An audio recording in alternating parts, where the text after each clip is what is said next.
Ce qu'on a rapidement compris, c'est que le coronavirus entre par les voies respiratoires.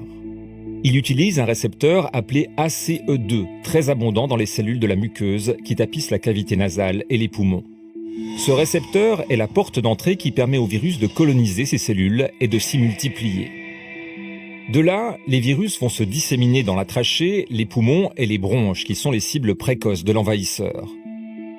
C'est ce qui provoque des symptômes grippaux comme la fièvre, le rhume, la toux et les difficultés respiratoires qui peuvent parfois s'aggraver en pneumonie et en détresse respiratoire aiguë. L'échange entre oxygène et gaz carbonique est compromis. Au début, on a donc pensé que c'était une maladie pulmonaire. Mais il y a des cellules d'autres organes dans le corps qui possèdent également des récepteurs ACE2 en moins grande quantité. Si le système immunitaire n'a pas réussi à contrôler l'infection dans la première phase pulmonaire, les virus vont continuer leur invasion.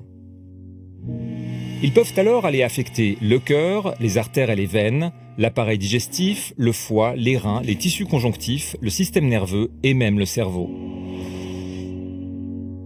Chacun de nous a un système immunitaire unique qui va se défendre un peu différemment face au virus. C'est ce qui explique la diversité des symptômes qui a tellement dérouté les médecins depuis le début de cette pandémie. Le spectre va d'aucun symptôme à la catastrophe totale, en passant par des effets surprenants comme la perte du goût et de l'odorat.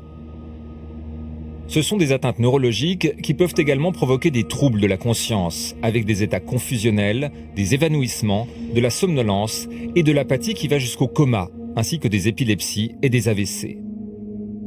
On a aussi observé d'étranges atteintes vasculaires avec des éruptions cutanées, des problèmes aux extrémités des mains et des pieds qui ressemblent à des engelures.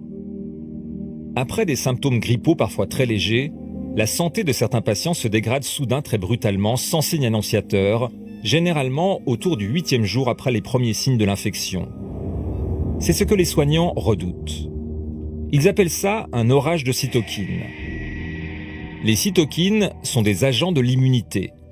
Ils sont mobilisés en trop grand nombre par une réaction disproportionnée du système immunitaire.